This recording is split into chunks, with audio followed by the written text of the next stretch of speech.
Assalamualaikum warahmatullahi wabarakatuh. Hai, apa kabar kalian semua? Semoga selalu diberikan kesehatan dan dilimpahkan rezekinya. Amin, amin ya robbal alamin. Selamat datang di channel Nisa Story. Bersama saya Nisa tentunya, yang akan setia menemani hari-hari kalian dengan kisah-kisah yang menarik dan semoga bisa menghibur. Kali ini Nisa akan menceritakan kisah yang berjudul Suamiku yang selalu dihina ternyata orang kaya episode ketiga. Sebelum lanjut ke ceritanya, Nisa berharap untuk subscribe channel ini dan aktifkan juga lonceng notifikasinya ya, biar kalian gak ketinggalan cerita terbaru dari Nisa. Biar gak penasaran, langsung saja kita ke ceritanya.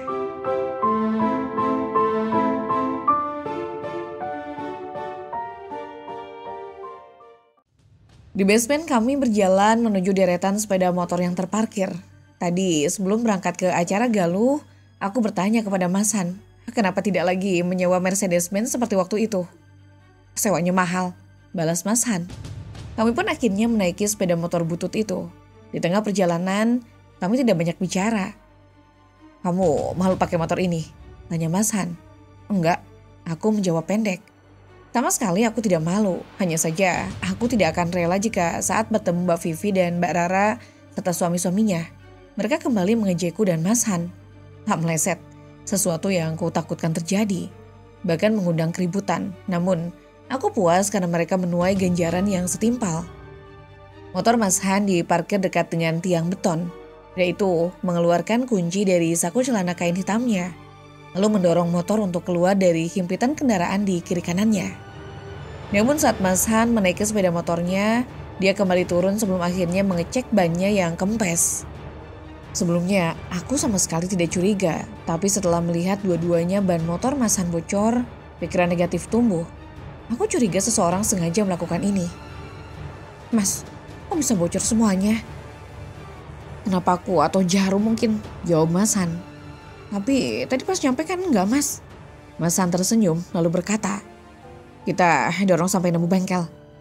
Malam-malam begini mana mungkin ada bengkel buka Mas? Mas Han tidak menjawab, dia terus mendorong kendaraan roda duanya hingga keluar basement. Petugas parkir bertanya dengan prihatin terhadap apa yang menimpa motor Mas Han. Suamiku menjawab sesuai dengan yang terjadi, bahwa ban motornya bocor. Mas, aku kok curiga ya ada yang sengaja lakuin ini. Celatukku. Jangan seuzon, balas Mas Han pelan. Ini pasti ulah orang-orang sombong itu deh. Aku tak menanggapi ucapan Mas Han. Aku tetap yakin Mbak Vivi atau Mbak Rara ada di balik petaka ini. Mereka lah selama ini yang terang-terangan membenciku dan Mas Han. Kalau nggak ada bukti, itu malah jadi fitnah. Balas Mas Han membuatku mendengkus. Aku pesen gokar aja. Nggak mungkin kita jalan kaki sampai nemu bengkel kan? Terserah kamu saja.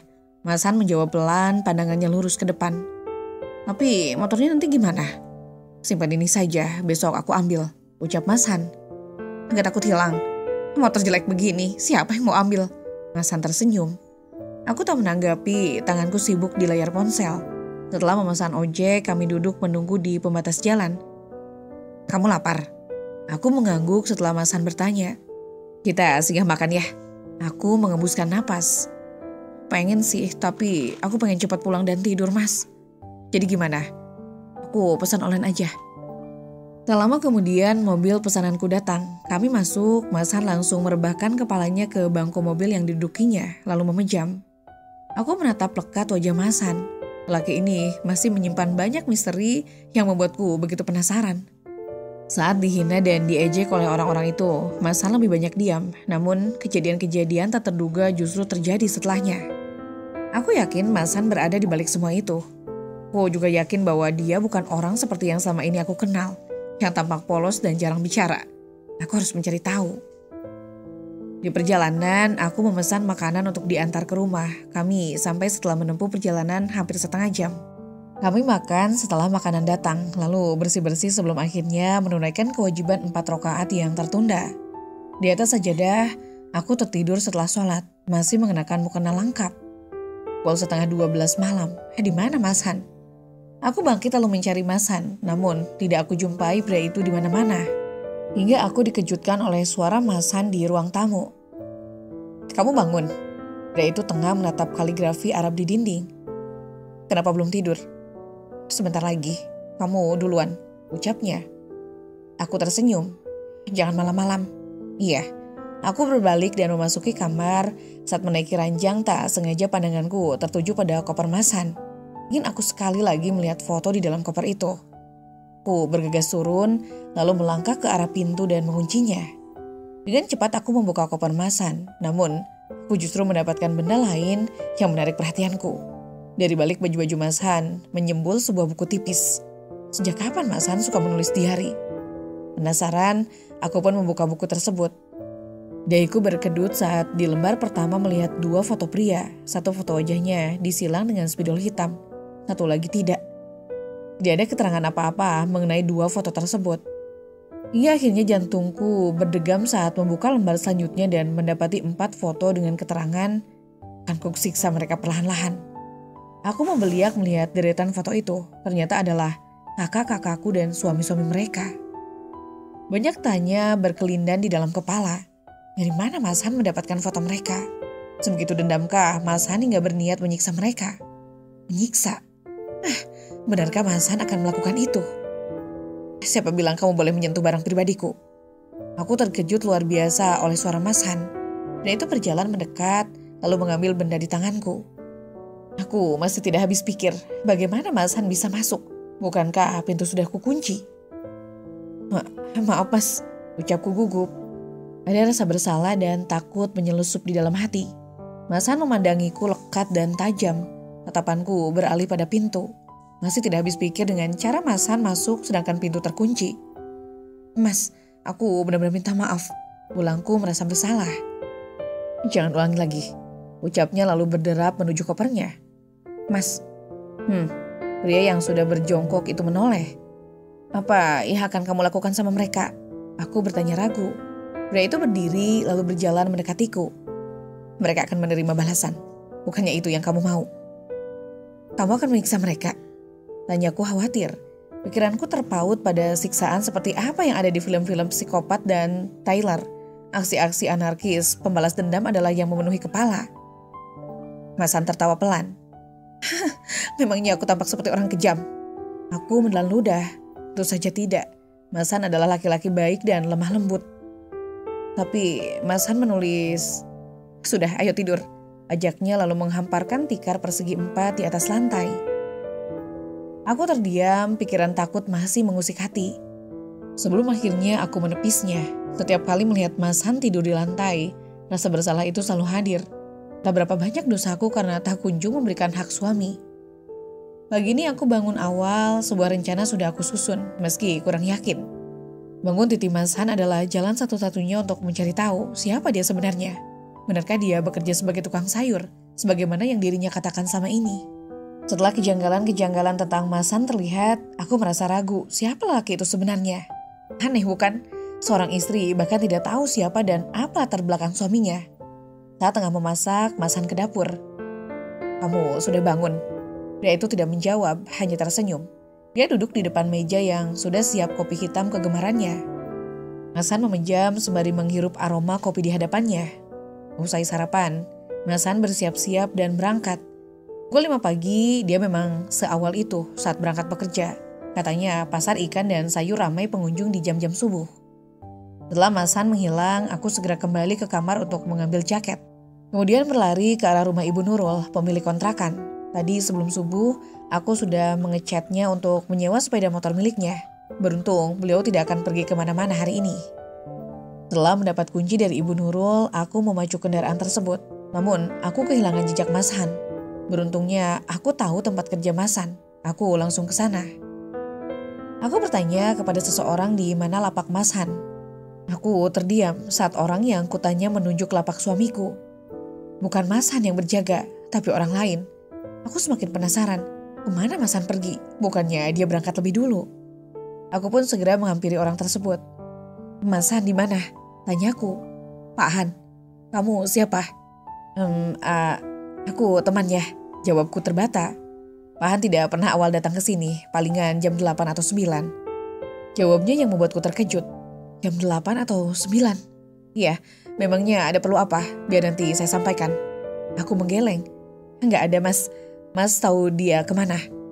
Ya di rumahnya Mbak. Jawabnya agak ketus. Aku mengangguk sambil tersenyum getir. Setelah mengucap terima kasih, aku berlalu dengan kepala dipenuhi tanda tanya. Mas Han selalu berangkat awal, paling lambat 5:30 pagi. Tapi teman Mas Han bilang jika suamiku jam 8 atau jam 9 baru datang.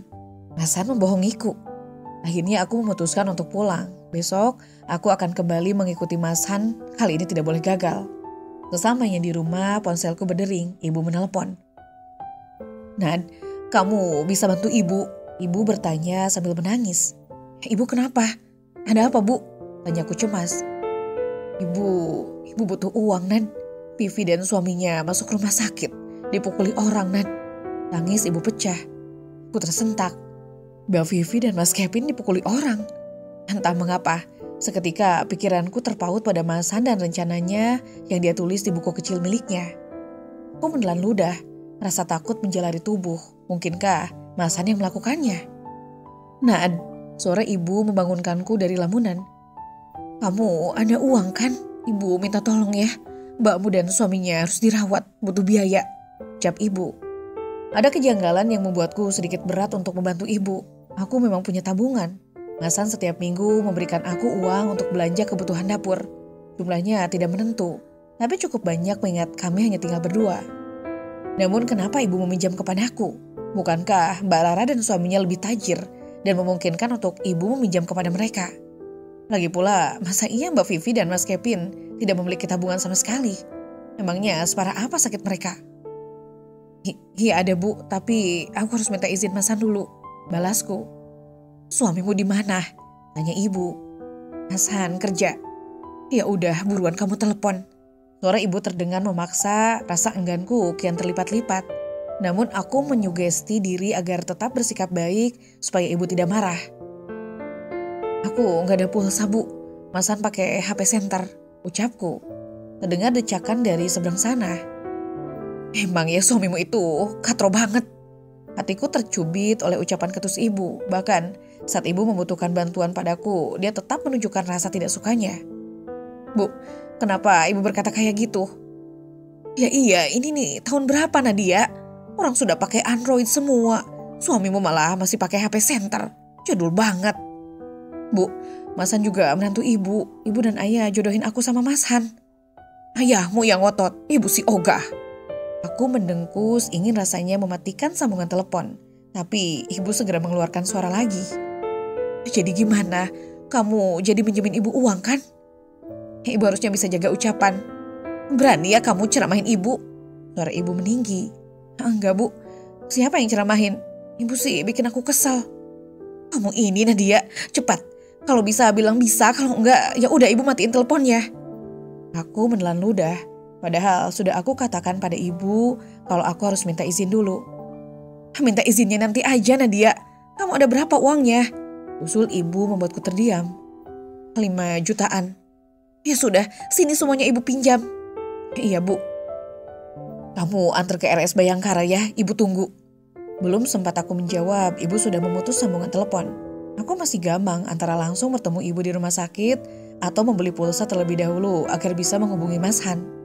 Setelah dipikir-pikir, aku memutuskan untuk membeli pulsa terlebih dahulu agar bisa menelepon Mas Han.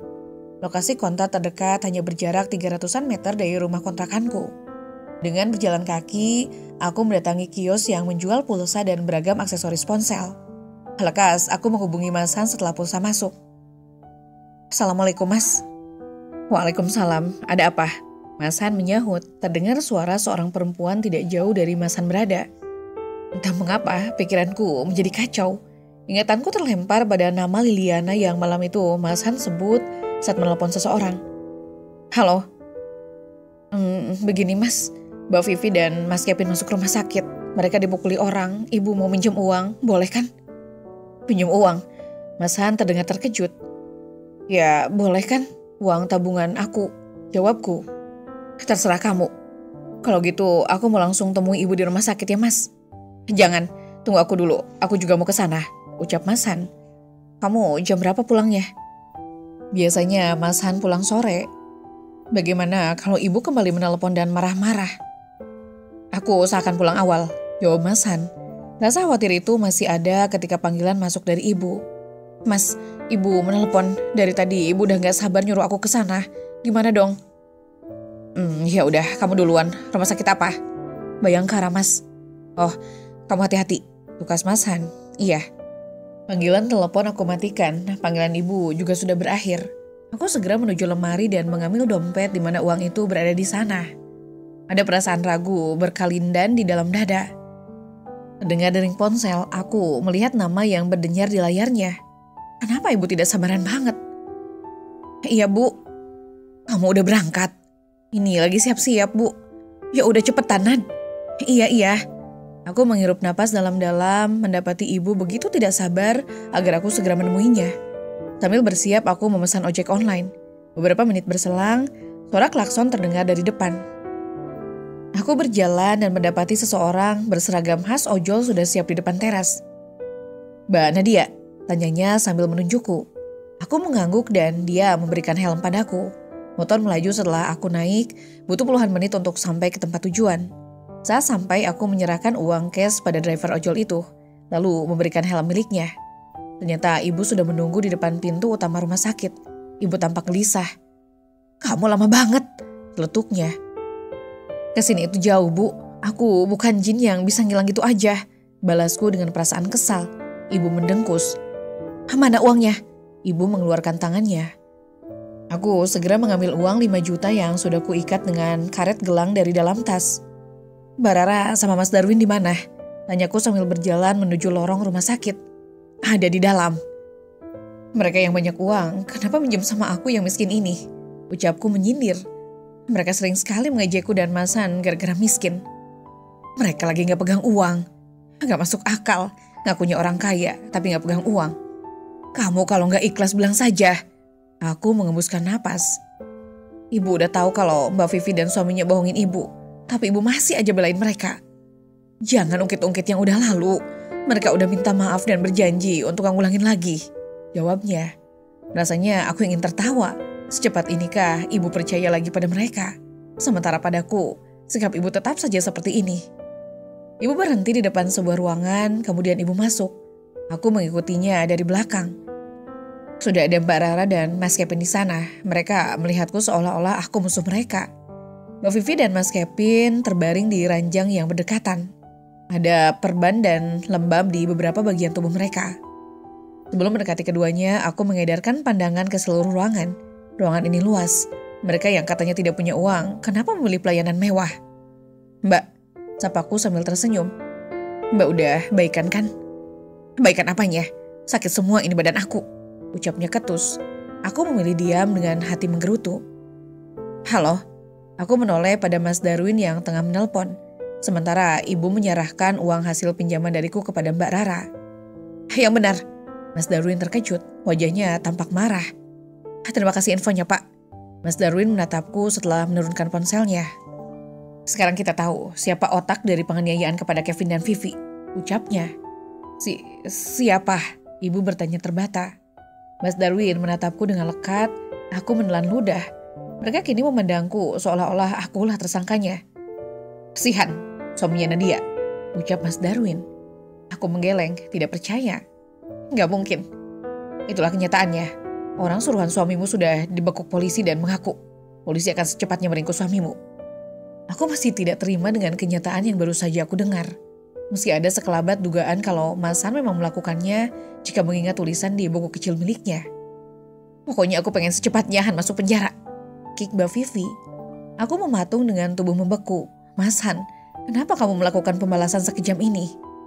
Tak lama berselang, pintu kamar diketuk. Dari kaca, aku melihat Mas Han. Aku segera membuka pintu lalu menatap Mas Han dalam. Pria itu tampak terkesiap mendapatiku menatapnya dengan mata berkaca-kaca. Pandangan Mas Han mengedar ke dalam. Wajahnya bertanya-tanya lantaran semua orang memandangnya dengan wajah tegang. Ada apa? Tanyanya berbisik. Aku menjawab. Mas Han masuk dengan plastik berisi buah-buahan dan meletakkannya di atas meja. Kamu benar-benar tak punya hati, umpat Mbak Vivi. Mas Han mengernyit lalu menatapku. Beritahu polisi kalau berdebah ini ada di sini, timpal Mas Kevin. Mas Han, katakan kalau kamu bukan pelakunya, ucapku pada Mas Han. Bukan aku, Mas Han menggeleng. Alah, masih gak mau ngaku. Mbak Rara turut berbicara. Tak lama pintu diketuk dari luar, bahkan belum ada yang melaporkan keberadaan Mas Han, 3 pria berseragam polisi sudah datang. Mereka masuk dengan wajah sangar, jantungku semakin berdegup kencang. Dari ekor mata, aku melihat senyum sinis Mbak Rara dan Mas Darwin tersungging. Mbak Vivi dan Mas Kevin saling tatap. Mereka semuanya tersenyum senang. Entahlah, aku seperti merasakan ada yang tidak beres. Cepat bawa pria ini, Pak. Perintah Mbak Vivi sambil menunjuk Mas Han yang berdiri tak jauh darinya. Mas Han hanya menatap Mbak Vivi, dia masih saja terlihat tenang dalam keadaan seperti ini. Saudara Kevin dan Saudara Vivi, kalian ditahan. Pria berseragam polisi itu mengangkat selembar kertas ke arah Mbak Vivi dan Mas Kevin.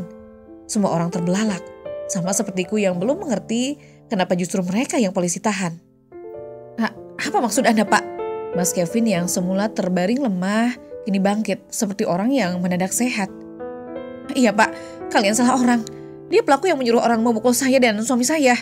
Begitupun dengan Mbak Vivi. Perempuan itu juga bangkit duduk dan menuju Mas Han. Maaf, Pak, Ibu. Kami hanya mendapat perintah. Sebaiknya Anda bersikap kooperatif. Semua akan dijelaskan di kantor. Ucap polisi tersebut sebelum akhirnya menoleh kepada 2 rekannya. 2 polisi tersebut sigap mendekati Mas Kevin dan Mbak Vivi. Pak, tolong jangan bawa mereka. Mereka sedang sakit. Kalian pasti salah orang. Ucap ibu memohon saat Mbak Vivi dan Mas Kevin dipaksa bangun. Maaf, Bu. Kami hanya mengikuti perintah. Ibu terdiam tidak berkutik. Aku memandang Mbak Vivi dan Mas Kevin yang digiring keluar dari kamar pasien. Mereka tampak sehat-sehat saja. Bu, tolong aku, Mas Darwin. Pekik Mbak Vivi sebelum akhirnya menghilang di balik pintu. Darwin, bagaimana ini? Wajah ibu terlihat sangat cemas. Mas Darwin menelan ludah, wajahnya tegang sementara aku masih tidak habis pikir. Kenapa bisa terjadi seperti ini? Bukankah Mas Han yang mereka tuduh menganiaya Mas Kevin dan Mbak Vivi? Tapi mengapa justru mereka yang ditahan polisi? Iya, Bu, aku akan segera mengeluarkan Kevin dan Vivi, ujar Mas Darwin. Mbak Rara menatap suaminya dengan mata bergerak-gerak seperti memberi kode atau pertanyaan. Mereka keduanya tegang. Tolong, ujar ibu. Polisi pasti salah orang. Iya, Bu, tenang saja. Mas Darwin menatap Mas Han yang masih berdiri tenang. Pria itu menatap suamiku dengan lekat. Ibu keluar tergesa, di dalam kamar hanya tersisa kami berempat. Mas Han tersenyum saat beradu pandang dengan Mas Darwin. Kamu, Mas Darwin menggantung ucapannya dengan geraham mengeras. Ayo Mas, kita harus menyusul Kevin dan Vivi. Mereka butuh bantuan kita, ucap Mbak Rara. Mas Darwin menoleh pada istrinya di sampingnya lalu mengangguk. Mereka bergerak tergesa, tetapi Mas Darwin tidak sempat berderap sebab Mas Han mencekal pergelangan tangannya. Tubuh 2 pria itu saling berhadapan dengan tatapan beradu. Mas Darwin mendelik. Aku memandang Mas Han dan Mas Darwin dengan perasaan cemas menguap. Apa yang akan mereka lakukan? Jangan sampai mereka membuat keributan. Kamu ingin aku hajar? Mas Darwin berdesis. Lepaskan tanganku. Kembalikan uang Nadia, ucap Mas Han dengan tenang tanpa melepaskan tangan Mas Darwin. Mbak Rara memandang nanar Mas Han lalu mendekat. Sebaiknya kamu mintanya sama ibu, kata Mbak Rara. Kembalikan uang Nadia, ulang Mas Han. Kalau aku tidak mau, Mas Darwin semakin mendekatkan wajahnya. Aku terpekik saat Mas Darwin dengan gerakan cepat meninju wajah Mas Han. Namun aku terperangah oleh aksi Mas Han yang menangkap kepala tangan Mas Darwin. Mas Darwin, pekik Mbak Rara. Mas Han mengempaskan tangan Mas Darwin lalu dengan secepat kilat mencekal leher Mas Darwin hingga pria itu kesulitan bernapas dan wajahnya memerah. Lepasin Mas Darwin. Mbak Rara memekik sambil memukul-mukulkan tasnya ke lengan bahkan ke kepala Mas Han. Akan tetapi Mas Han bergeming. Pria itu tetap mencekik Mas Darwin hingga suami kakakku tersebut mendelik. Aku segera menghampiri Mas Han dan memegang tangannya. Aku sungguh takut Mas Darwin kehabisan napas dan tewas. Mas, ucapku dengan jantung berdegup kencang. Sekali lagi, kembalikan uang Nadia. Mbak Rara kelimpungan dan segera merogoh tasnya. Perempuan itu melemparkan uang berikat karet gelang ke kepala Mas Han. Barulah Mas Han melepaskan Mas Darwin. Pria itu terdorong ke belakang dan terbatuk dengan wajah menunduk. Mas, kamu gak apa-apa? Mbak Rara menyentuh tubuh suaminya, bertanya panik. Mas Darwin tidak menjawab. Sambil memegang lehernya, dia menatap Mas Han yang baru saja memungut uang 5 juta di lantai yang berserakan. Kamu akan menerima akibatnya, ancam Mas Darwin sambil menunjuk wajah Mas Han. Mas Han hanya menanggapi ancaman Mas Darwin dengan seutas senyum kecil. Ayo Mas, Ajak Mbak Rara, perempuan itu masih sempat melayangkan tatapan benci ke arahku sebelum akhirnya keduanya keluar. Mas Han mengembuskan napas sementara aku masih memandang Mas Han yang kali ini begitu berani. Ini uang kamu. Mas Han mengulurkan uang di tangannya sambil tersenyum. Aku meraih uang itu tanpa berkata-kata. Kita pulang. Mas Han yang sudah memutar badan kembali menoleh ke arahku. Kenapa Mas Kevin dan Mbak Vivi yang ditahan polisi? Mas Han mengedutkan kening. Kamu mau aku yang ditahan? Aku menggeleng. Bukan itu maksudku, Mas. Mereka bilang kamu yang menyuruh orang mukul mereka dan sudah melaporkan kamu ke polisi. Kamu percaya mereka? Mas Han sempurna berbalik badan menghadapku. Dia memandangku lekat. Aku menggeleng pelan kepada mereka. Rasa percayaku tidak ada kecuali hanya sedikit. Selama ini mereka selalu bersikap sombong serta menghina aku dan Mas Han. Mereka semua menipu kita, ucap Mas Han. Mereka tidak benar-benar dipukuli seperti yang terlihat. Aku gak paham, Mas. Semuanya rekayasa. Mereka ingin menjebakku. Bahkan mereka juga menggunakan ibu agar bisa pinjam uang dari kamu. Papar Mas Han yang membuatku terperangah sekaligus tersentak. Gimana kamu bisa tahu? Mataku terasa berkaca-kaca. Hatiku sungguh sakit. Tega-teganya mereka melakukan hal tersebut padaku dan Mas Han. Mas Han tidak menjawab pertanyaanku. Dia hanya tersenyum sebelum akhirnya membuatku terkesiap. Mas Han memelukku. Tidak penting dari mana aku tahu. Mulai saat ini tidak akan aku biarkan mereka atau siapapun menyakitimu, ucapnya. Aku tertegun bukan karena terharu oleh janji yang diucapkan Mas Han, namun karena kehangatan yang kurasakan ketika berada di dekapan Mas Han. Hatiku berdesir. Kaca-kaca di mataku kian menebal. Peristiwa-peristiwa mengejutkan yang terjadi di kehidupan akhir-akhir ini membuat rasa ingin tahuku tentang Mas Han kian meruap-ruap. Seperti pagi waktu itu, aku mengikuti Mas Han. Aku menggunakan motor, helm, bahkan jaket yang kusewa dari Ibu Nurul. Benar apa yang dikatakan pekerja lapak Mas Han saat itu. Mas Han tidak berangkat untuk bekerja seawal yang ku tahu. Dia berbelok arah di simpang jalan pasar, dia belok kanan. Mas Han mau kemana? Gumamku. Perjalanan yang ditempuh oleh Mas Han memerlukan belasan hingga 20 menit. Cukup jauh. Sampai akhirnya lelaki itu memasuki sebuah gang sempit dengan rumah kecil dan kumuh berdempetan. Mas Han menghentikan motornya. Dari pengait, dia mengambil sebuah kantong yang entah apa isinya. Mas Han masuk ke sebuah rumah setelah mengetuk pintu. Apa yang Mas Han lakukan di rumah itu? Agak lama Mas Han berada di dalam. Rasa bosan menunggu akhirnya lindap ketika Mas Han keluar. Seorang perempuan tua juga keluar mengantar Mas Han. Mereka berbicara sebentar, sampai akhirnya jantungku berdentam saat seorang wanita cantik turun menyembul dari balik pintu. Cara wanita itu berbicara dan memandang Mas Han membuat rasa hati ini tak karuan. Siapa wanita itu? Mengapa aku merasa cemburu? Apakah dia Liliana? Dia kekasih Mas Han? Atau jangan-jangan... Mas Han menoleh ketika baru saja menaiki sepeda motornya. Aku yang memang tidak membuka kaca helm seketika mengarahkan pandangan ke arah lain. Suamiku berlalu dari hadapan dua wanita tersebut. Wanita cantik dengan rambut tergerai itu melambaikan tangan. Wajahnya masih terarah pada Mas Han hingga pria itu menghilang di kelokan gang. Di sini aku masih merasakan dadaku sesak oleh rasa cemburu. Aku diam sembari menimbang-nimbang apa yang seharusnya aku lakukan.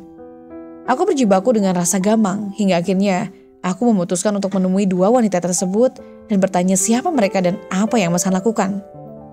Tidak bisa aku terus-terusan memendam rasa penasaran ini. Aku sudah terlanjur sejauh ini. Andai jawaban yang kudapatkan meleset dari harapan, aku harus tabah menerima. Aku melajukan sepeda motor, lalu di depan rumah kecil dengan dinding-dinding papan tersebut aku berhenti. Assalamualaikum. Aku beruluk salam sambil mengetuk pintu. Hingga tak lama kemudian, pintu itu terbuka. Seorang perempuan cantik menjawab salamku pelan dengan wajah dijejaki tanda tanya. Aku tersenyum. Maaf, cari siapa? Tanya wanita yang kutaksir umurnya 20-an tersebut. Hai, aku Nadia, temannya Mas Han Samu. Ucapku sembari mengulurkan tangan. Aku Liliana, balas wanita itu. Dadaku berdegam, ternyata benar firasatku jika wanita ini adalah Liliana. Aku menelan ludah, seutas senyum kembali kulepaskan demi meredam gejolak rasa di dada yang menyesakkan. Liliana, nama yang cantik sama seperti orangnya. Wanita di depanku tampak tersipu, senyumnya semakin lebar tersungging. Siapa Li? Seorang perempuan tua keluar. Oh, ada tamu, kenapa tidak disuruh masuk? Oh iya Nek, Silakan masuk, Mbak. Liliana membuka daun pintu semakin lebar. Terima kasih, ucapku, lalu masuk. Pandanganku mengedar ke setiap penjuru rumah Liliana dan nenek tersebut. Silakan duduk, ucap nenek itu menggantung. Nama saya Nadia, Nek. Oh, Nadia, panggil saja saya Nenek Darmi, silakan duduk, ucap nenek. Aku mengangguk seraya tersenyum. Aku duduk di lantai yang beralaskan tikar plastik yang ujungnya sudah tampak lapuk. Li, buatkan teh buat Mbak Nadia, ucap Nenek Darmi. Gak usah, Nek, saya hanya sebentar, tolakku. Nenek tersenyum, dari ekor mata aku lihat Liliana memandangiku dengan lekat. Saya kesini mau tanya sesuatu sama nenek. Dahi nenek berkerut. Apa ya? Tentang Mas Hansamu. Kamu kenal Hansamu? Wajah Nenek Darmi berbinar. Saya temannya, Nek, teman dekat Mas Hansamu. Teman dekat?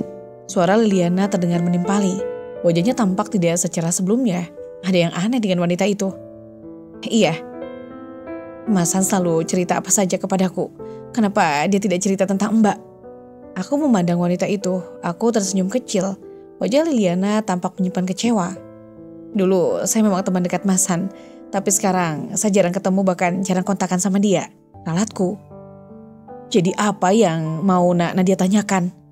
Pandanganku beralih pada Nenek Darmi. Sepertinya Mas Han rutin kesini ya, Nek. Nenek tersenyum, sepasang mata sipitnya berbinar. Dia ibarat malaikat bagi kami. Kalau bukan dia, entah dari mana kami mencari makan. Karena dia juga Liliana bisa kuliah. Dia benar-benar orang baik, ujar Nenek Darmi. Aku tersentuh mendengar penuturan Nenek Darmi. Satu lagi petunjuk yang aku dapatkan tentang Mas Han. Wah, dia bukanlah orang sembarangan. Bukan laki-laki miskin, seperti yang aku dan keluargaku kenal selama ini. Nenek tahu banyak tentang Mas Han. Sayangnya, Nenek Darmi menggeleng. Kami hanya tahu kalau dia pria yang berhati malaikat. Dia bahkan tidak memberitahu saat nenek bertanya dari mana dirinya berasal. Lalu, dari mana nenek kenal Mas Han? Pandangan Nenek Darmi beralih pada Liliana. Suatu hari, Liliana hampir saja mendapatkan musibah. Oleh teman-teman sekelasnya, Liliana nyaris dilecehkan. Liliana beruntung seorang pria menggagalkan aksi bejat mereka. Pria itu adalah Hansamu. Aku terdiam lalu menunduk dengan hati terharu. Pandanganku beralih pada Liliana. Wanita itu menatapku dengan lekat. Mbak kesini tidak mungkin hanya bertanya itu kan? Dahiku berkedut mendapatkan pertanyaan Liliana. Apa maksudmu? Mbak sedang menyelidiki Mas Hansamu, Mbak pacarnya. Aku tersenyum kecut lalu menggeleng kaku.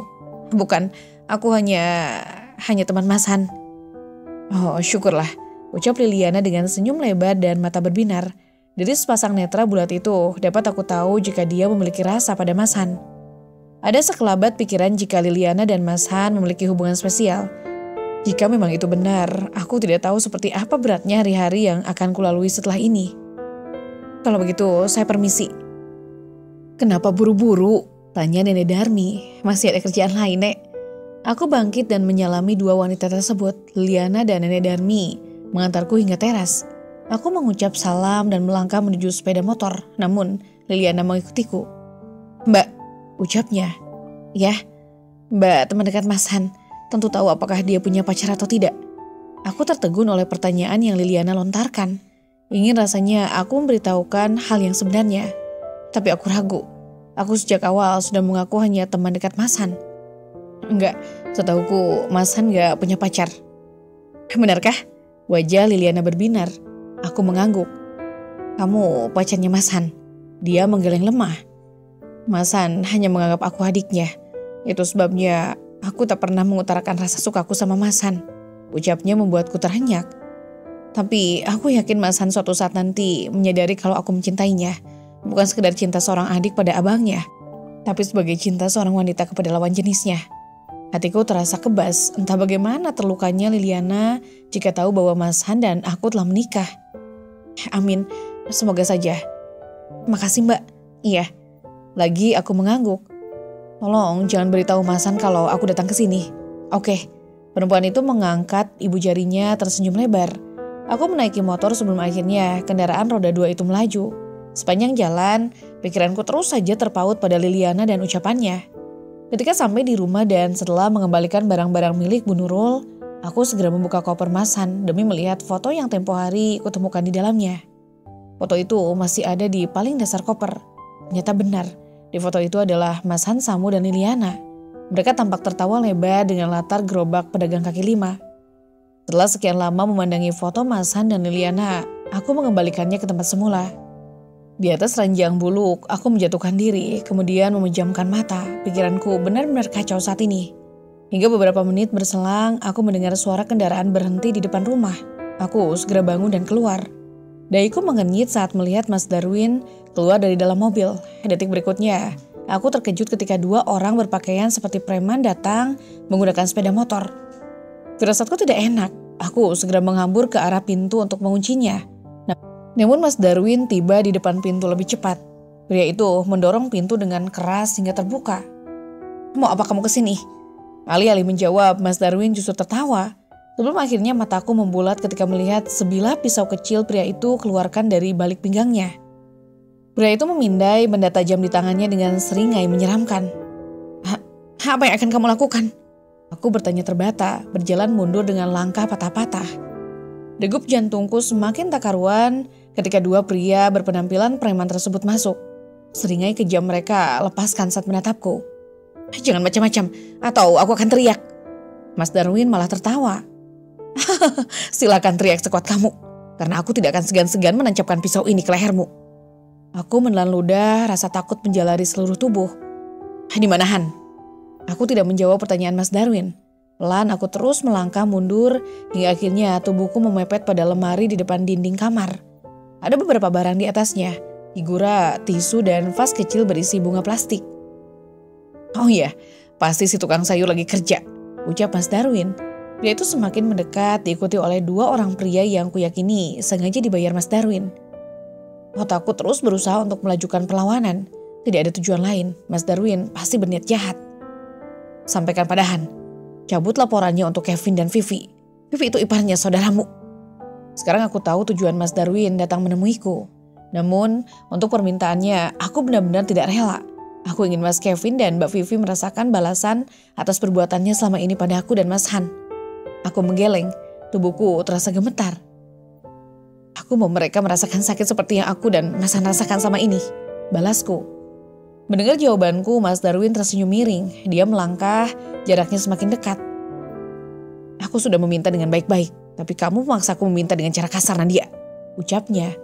Tanganku sudah semakin dekat pada vas bunga, tidak ada pilihan lain. Itulah senjata yang paling memungkinkan untukku melakukan perlawanan. Aku sudah bertekad untuk tidak mengikuti apapun kemauan mereka. Mereka semua sudah melampaui batas. Bagi mereka aku bukanlah saudara. Perlakuan mereka yang semena-mena padaku dan Mas Han menghadirkan keyakinan bahwa aku bukan keluarga mereka. Entahlah, yang pasti aku akan segera mencari tahu kebenarannya. "Jangan mendekat," ancamku. Namun Mas Darwin malah tertawa dan melajukan ayunan langkah. Siap tanganku meraih vas bunga di atas lemari dan melemparkannya pada kepala Mas Darwin. Pria itu memekik sembari memegang kepalanya, sementara aku bergegas berlari ke belakang. "Kejar dia!" Dua orang suruhan Mas Darwin tidak tinggal diam. Mereka dengan cepat menyusulku di pintu belakang. Aku tertahan oleh cekalan salah satu dari mereka di pergelangan tangan. "Tolong!" teriakku berharap ada yang mendengar dan menolongku. Pria itu menarikku hingga terhempas ke kursi meja makan. Aku meringis kesakitan di lengan yang menghantam sandaran kursi. Mataku berembun. Andai Mas Han berada di sini, andai ada orang yang mendengar teriakanku. Tapi di jam-jam seperti ini, di sekitar sini cukup sepi. "Kamu membuatku kesal, Nadia," ucap Mas Darwin sambil melangkah mendekat, darah segar mengalir dari dahinya yang terluka. Aku beringsut mundur. "Ini kesempatan terakhir untuk kamu. Suruhan cabut laporannya saat ini juga. Beraninya kalian menyakiti istriku." Suara itu, semua orang menoleh termasuk aku. Senyumku tersungging saat melihat Mas Han berada di bawah bingkai pintu pembatas. Hatiku luar biasa bahagia, doaku terijabah. Saat Mas Darwin lengah, aku segera bangkit sembari meraih kursi kayu di sampingku dan melemparkannya ke tubuh Mas Darwin. "Lari Nadia!"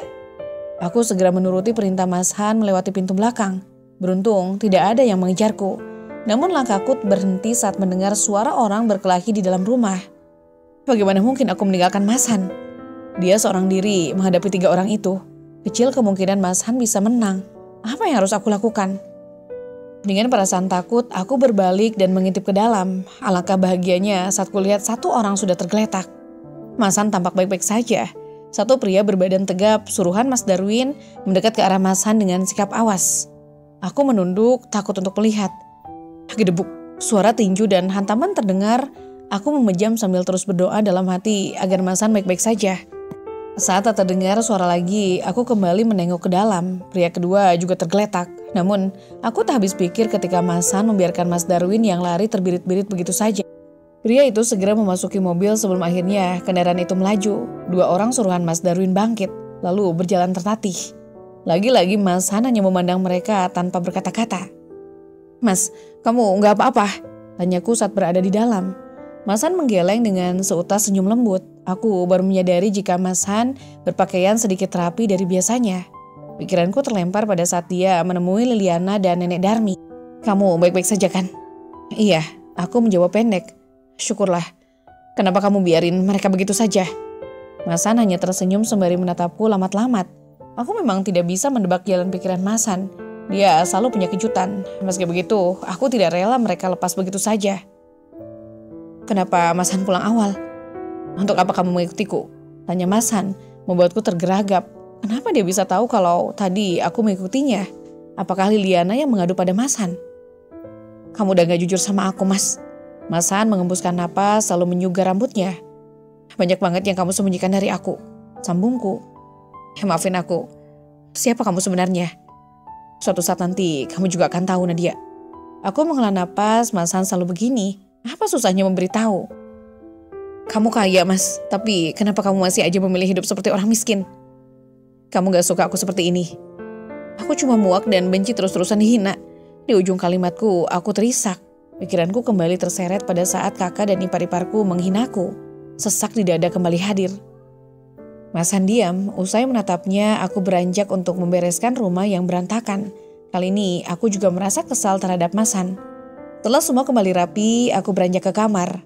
Saat aku hendak masuk, Mas Han masih terlihat di teras. Entah apa yang sedang dia lakukan. Pintu kamar dibuka dari luar. "Kita akan pindah hari ini," ucap Mas Han. Aku menatap pria itu dengan dahi mengernyit. "Pindah? Sebenarnya aku sudah membeli rumah untuk kita tinggali." Aku belum paham sepenuhnya dengan ucapan Mas Han. "Aku berniat mengajak kamu pindah setelah rencanaku berhasil seluruhnya. Tapi, rencana apa?" potongku. "Bukan apa-apa, segera bersiap, kita akan pindah sekarang." "Secepat ini?" Mas Han mengangguk. "Aku sudah menelpon pemilik rumah sebelumnya. Rumah itu milik pamanku. Di sana juga sudah ada 2 pembantu yang bekerja lama dengan paman." Aku memejam. Satu lagi rahasia Mas Han. Dia ternyata memiliki paman. "Aku harus pamit sama Bu Nurul," balasku. Mas Han kembali mengangguk. Setelah berpamitan pada pemilik kontrakan, kami bersiap-siap. Hingga akhirnya kami benar-benar pergi dari rumah itu. Sejam perjalanan, kami tiba di depan pagar tinggi. Di dalam sana rumah megah membuat terpukau. "Pencet belnya," kata Mas Han setelah aku turun. Dahiku berkedut melihat Mas Han masih di atas sepeda motornya dan tidak mematikan mesin. Pria itu memutar arah. "Kamu mau kemana?" "Kamu duluan masuk." Tanpa menunggu jawabanku, Mas Han melajukan sepeda motor. Aku terus memandangi Mas Han sampai akhirnya pria itu berhenti di kejauhan. Tepat di depan seorang lelaki tua yang sedang berjalan kaki yang tadi kami lewati. Aku tersenyum dengan perasaan bangga saat Mas Han ternyata membonceng kakek itu.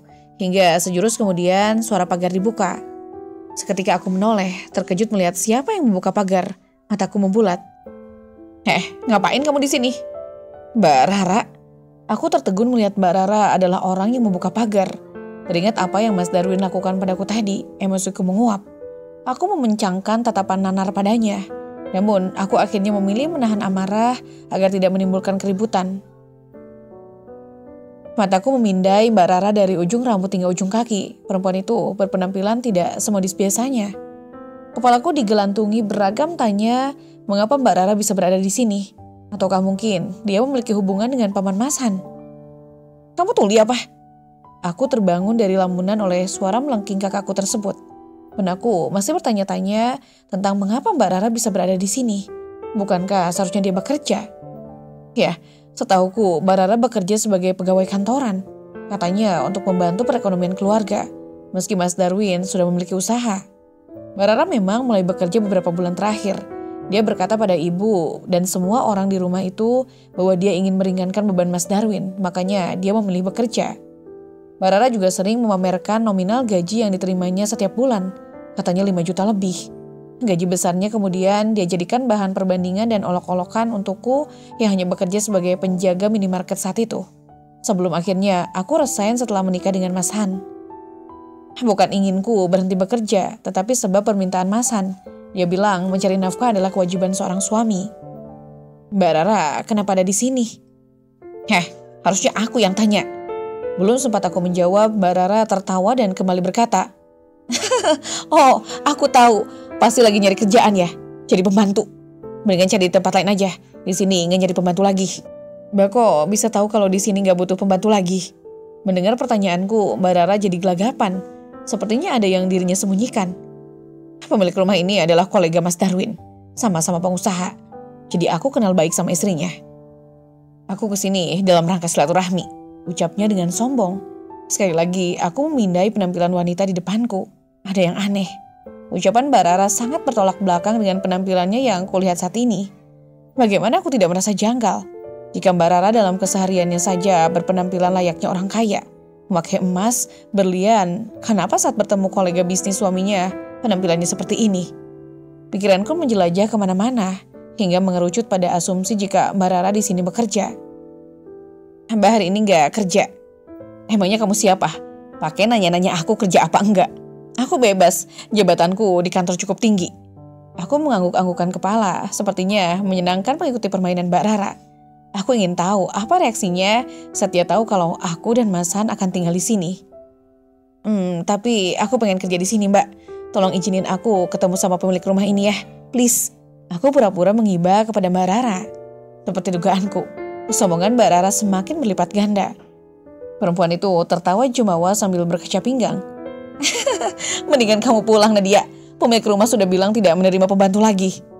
Tapi aku dapat info kalau di sini butuh ART, Mbak. Aku nggak mungkin salah. Bola mata Mbak Rara bergerak-gerak, rasa cemas jelas tergurat di wajahnya. Kamu pasti salah rumah. Pulang sana, hus. Mbak Rara mengusirku sebagaimana dia mengusir ayam. Mbak Rara ternyata begitu bersikukuh menginginkan. Hal itu membuatku semakin yakin kalau dirinya di sini hanya bekerja, bukan sekedar kunjungan silaturahmi seperti yang dia katakan. Mbak, pulang sana. Mbak, aku mohon. Pintu pagar sempurna ditutup. Mbak Rara tidak mengindahkan ucapanku. Dia melihatku dari celah lubang pagar. Pulang sana. Ini rumah mewah. Tidak pantas kamu bekerja di sini. Jadi Mbak Rara yang pantas kerja di sini. Mata Mbak Rara mendelik. Perempuan itu tampak kesal. Kamu bilang apa? Kalau aku nggak pantas kerja di sini, berarti Mbak Rara dong yang pantas jadi pembantu di sini. Kamu sembarangan kalau ngomong. Suamiku pengusaha. Aku bukan orang miskin yang harus bekerja jadi babu. Dasar miskin. Mending kamu pulang sebelum aku laporin kamu memaling di sini. Aku terkejut saat dia memukul pagar besi tersebut sebelum meninggalkanku. Astaga, ternyata Mbak Rara sombongnya 11-12 dengan Mbak Vivi. Tak lama berselang, deru kendaraan yang sangat kukenal mendekat. Mas Han mengerutkan dahi ketika melihatku ternyata masih berada di luar. Kenapa belum masuk? Tanya Mas Han. Pria itu mematikan mesin motor, memasang standar sebelum akhirnya turun dan mendekat. Mas, benar ini rumahnya? Tanyaku memastikan khawatir salah alamat. Iya benar. Besar banget rumahnya, Mas. Menanggapi ucapanku, Mas Han hanya tersenyum kemudian memencet bel. Bukannya ini yang kamu mau? Aku maunya membungkam mulut orang-orang sombong itu, Mas. Balasku. Mas Han tidak menjawab hingga sejurus kemudian pintu pagar dibuka. Namun bukan Mbak Rara yang keluar, melainkan seorang parubaya. Maaf, mencari siapa? Perempuan itu bertanya dengan nada sopan. Saya mau ketemu sama Pak Supriyadi, balas Mas Han. Maaf, sudah buat janji sama tuan sebelumnya. Iya, Mas Han menjawab pendek mengangguk sambil tersenyum. Perempuan itu kemudian membuka pagar semakin lebar. Silakan masuk, Mas, Mbak. Aku dan Mas Han tersenyum sebelum akhirnya mengikuti wanita itu. Ketika sampai di teras, aku sempat melihat Mbak Rara sekelabat dari balik kaca yang gordennya tersingkap. Namun perempuan itu segera pergi. Silakan duduk. Aku dan Mas Han duduk di sofa ruang tamu. Pandanganku mengedar ke setiap penjuru ruangan. Rumah ini begitu besar dan megah. Aku takjub. Tak lama berselang, laki-laki parubaya keluar. Pria yang terlihat bersahaja itu tersenyum begitu melihat Mas Han dan aku. Han, sudah lama. Baru saja, Mas Han menyelami orang tersebut, aku mengikuti. Ini istrimu, Han? Iya, Man. Pintar kamu cari istri. Aku tersipu, Mas Han menolehku sambil tersenyum. Istriku sudah lebih dulu berangkat. Rumah ini tinggal kalian tempati. Lengkap, seperti kataku, di sini sudah ada 2 ART. Jelasnya. Nah, jelas sudah kalau Mbak Rara berbohong. Dia bilang berkunjung menemui istri pemilik rumah yang katanya kolega Mbak Rara. Padahal istri Pak Supriyadi sudah tidak di rumah ini. Oh iya, sebentar. Lanjutnya. Bi, Maman Supriyadi memanggil pembantunya. Perempuan yang dipanggil Bibi itu datang dengan sopan. Iya, Tuan. Panggil Yulianti, suruh kesini juga. Yulianti? Ternyata bukan Mbak Rara. Baik, Tuan. Mas Han berbincang sebentar dengan pamannya, hingga kemudian pembantu itu datang bersama Mbak Rara. Kakakku tersebut tampak terkejut saat melihatku bersama Mas Han. Dalam benak aku bertanya-tanya, kenapa ART itu datang bersama Mbak Rara, bukannya Yulianti? Atau jangan-jangan Mbak Rara memakai identitas palsu? Aku tersenyum kepada Mbak Rara yang berjalan dengan wajah terangkat, meski wajah itu jelas terlipat pias. Saya sudah bilang kalau di sini tidak butuh pembantu lagi, celetuk Mbak Rara ketika baru saja sampai di dekat Paman Supriyadi. Pembantu apa? Mulai sekarang, majikan kalian adalah mereka berdua, ucap Paman Supriyadi. Seketika mata Mbak Rara membeliak, bibirnya gemetar, darah seakan-akan hilang dari wajah cantiknya. Aku tersenyum penuh kemenangan, hingga Mbak Rara menunduk, tak sanggup menentang tatapanku. Juliana dan Bidarsih, beri salam dan hormat pada mereka berdua. Tita Paman Supriyadi membuat Mbak Rara mengangkat wajah dengan mata semakin lebar terbuka. Aku tersenyum penuh kemenangan, hingga kemudian Mbak Rara menunduk, tak sanggup menantang tatapanku. Julianti dan Bidarsih beri salam dan hormat pada mereka berdua. Tita Paman Supriyadi membuat Mbak Rara kembali mengangkat wajah dengan mata semakin lebar terbuka. Selamat datang Tuan, Nyonya. Saya Bidarsih, pembantu di rumah ini, ucap Bidarsih dengan tubuh sedikit membungkuk. Bidarsih sudah bekerja lebih dari 2 tahun. Alhamdulillah, dia sangat ulet, rajin dan tentunya dapat kalian percaya. Paman Supriyadi menjelaskan, raut wajahnya penuh percaya diri. Halo Bi, saya Nadia dan ini suami saya Mas Hansamu, ucapku seraya tersenyum. Pandanganku bergeser pada wanita di samping Bidarsih yang wajahnya seputih mayat. Yul, perkenalkan dirimu. Paman Supriyadi mengingatkan Mbak Rara yang masih saja mematung. Dari lehernya dapat kulihat dia menelan ludah dengan susah payah. Entah pikiran apa yang saat ini bergelayut di dalam kepalanya. Yang jelas, aku berharap ini menjadi pelajaran dan penegur agar dia bisa berubah. Aku terus menatapnya dengan senyum tak henti-hentinya tersungging. Selamat datang. Kenalkan, nama saya Yulianti, ucap Mbak Rara dengan suara terbata dan bergetar. Kamu kenapa, Yul? Gelagat aneh Mbak Rara membuat Paman Supriyadi bertanya dengan alis rangkat. Dia itu memindai Mbak Rara yang tampak seperti orang sakit. Macam orang melihat setan saja kamu, imbuh Paman lalu mengalihkan tatapan padaku dan Mas Han. Kalian kenal dengan Yulianti? Aku dan Mas Han saling tatap. Wajah Mas Han masih saja tenang, tanpa ekspresi. Berbeda denganku yang mati-matian menahan diri agar tidak tertawa. Ya Tuhan, ampuni aku.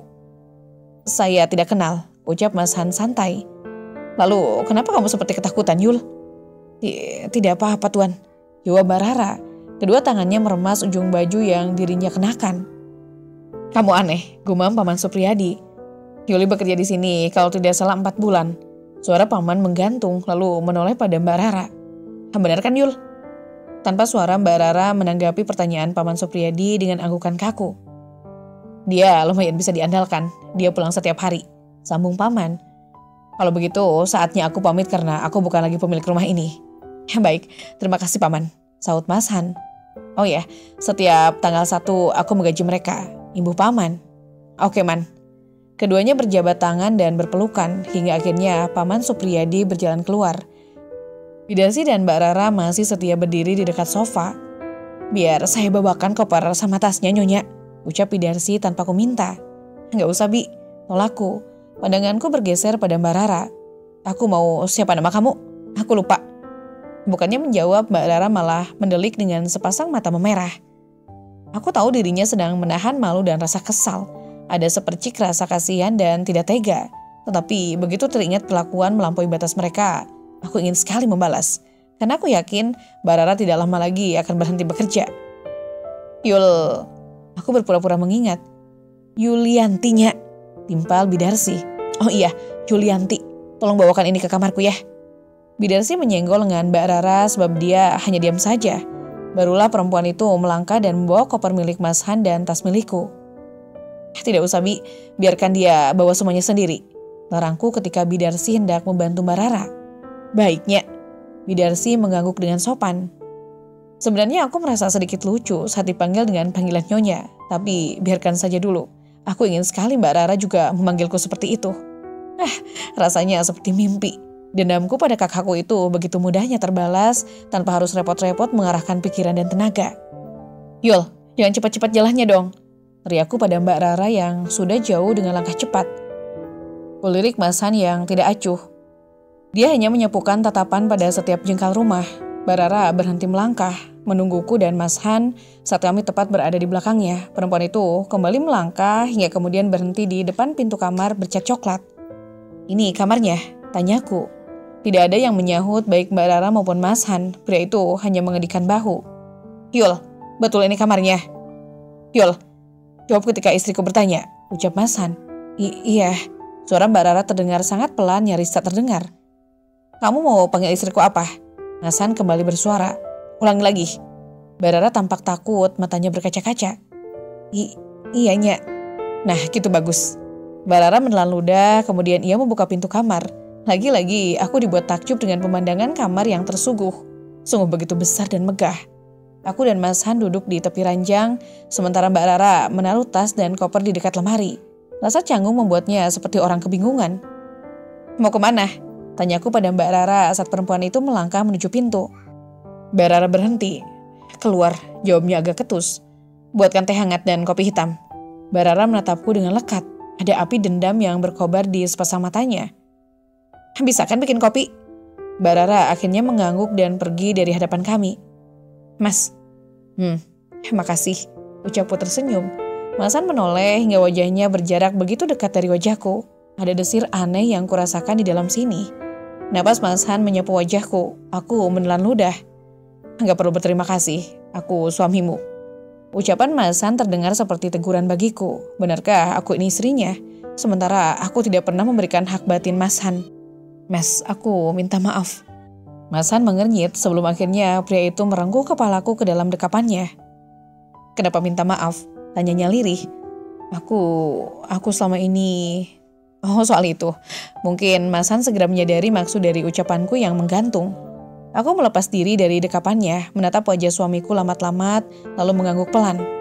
Mas Han kembali tersenyum, lalu mendekatkan wajahnya hingga membuat dadaku berdebar tak karuan.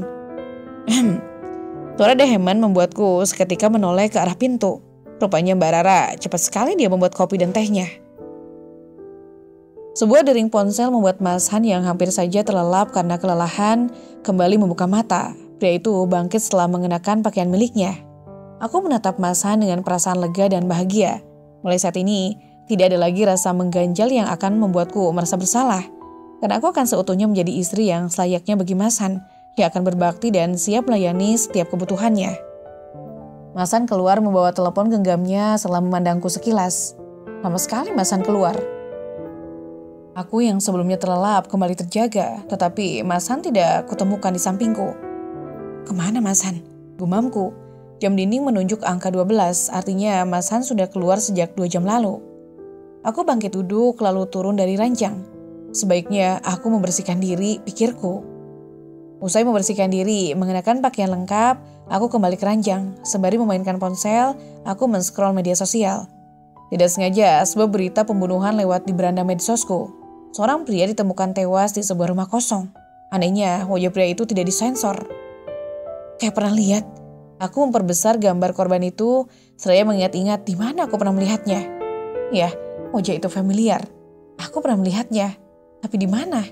Hingga akhirnya aku membulatkan mata begitu teringat sesuatu. Pandanganku mengedar untuk mencari koper Mas Han. Lalu dengan cepat aku mencari buku kecil berisi foto-foto yang dulu ketemukan di koper itu. Aku sangat yakin aku melihat foto itu di buku Mas Han. Tergesa aku di setiap lipatan pakaian Mas Han, hingga kemudian aku menemukan benda yang kucari. Buku kecil itu ternyata masih disimpan Mas Han di kopernya. Aku segera membukanya. Mataku terbelalak saat melihat 2 foto di halaman awal. Aku membekap mulut. Jantungku berdegup kencang. Saat mencocokkan foto di buku dan di media sosialku. Itu orang yang sama. Mas Han, apakah Mas Han yang melakukannya?